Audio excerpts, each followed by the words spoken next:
hello friends जय जगन्नाथ स्वागत जनाऊँ आपर प्रिय YouTube channel the sky Odia को बंधुकण ओडिशा स्टाफ सिलेक्शन कमिशन पक्षर आसीगला खुशी खबर आज रही 14 अगस्त 2024 और ओएसएससी पक्षर कौन आसी खुशी खबरटी आसतु वीडियो माध्यम जाणीना बंधुकण ता पूर्व अनुरोध करी एहीपरी लाटेस्ट सब नोटिफिकेशन सठिक समय पाइबापी सर्वदा निर्भुल तथ्य पाइबापी the sky Odia YouTube channel को निहाती भाव सब्सक्राइब करूँ और ए वीडियो को जदि आपर लाइक रोचे ए वीडियो को आपर सांग सहित शेयर लाइक करने को भूलें तो बंधुगण आउ डेरी नक आसतु आम जाणीना कौन रही ओएसएससी पक्षर आसीगला खुशी खबर लाटेस्ट अपडेट बंधुगण सर्वप्रथमे ओएसएससी ऑफिशियल साइट को जावाक पड़ो तो मु ओएसएससी टाइप करके ओएसएससी ऑफिशियल साइट को चली आसला यहीपरी आपण मानकु शो करिवो देखंतु मु ऑलरेडी ओएसएससी ऑफिशियल साइट रे अछि तो एटी होम पेज टी यहीपरी रही थाए जो थरे आपण माने देखंतु व्हाट इज न्यू तो आज डेट रही 14 अगस्त 2 गोटी अपडेट ओएसएससी पक्षर अच्छी तो प्रथमटी रही देखंतु notice along with biodata come attention form of certificate verification for recruitment to the post of system assistant 2024 तो बंधुगण बायोडाटा कम अटेस्टेशन फॉर्म आपण मानकर कौथिपाई दरकार पड़िबो सर्टिफिकेशन वेरिफिकेशन रहिबो सर्टिफिकेट वेरिफिकेशन रहिबो को पदवी पई आपण मानकर सिस्टम असिस्टेंट पई तार मध्ये व्यू पीडीएफ रहिছে डिटेल जानि नेबा नेक्स्ट अपडेट टी रही आपण मानकर एटीओ को लेकिन तो आसंतु आमे जानि नेबा डिटेल अपडेट टी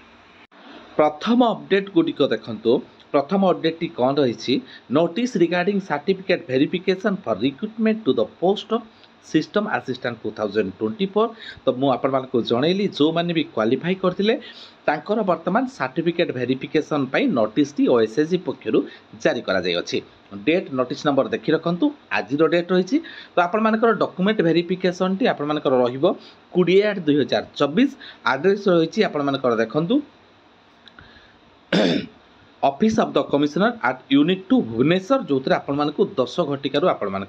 स्टार्ट हो सर्टिफिकेट वेरिफिकेशन तो बंधुगण ए देखो आपर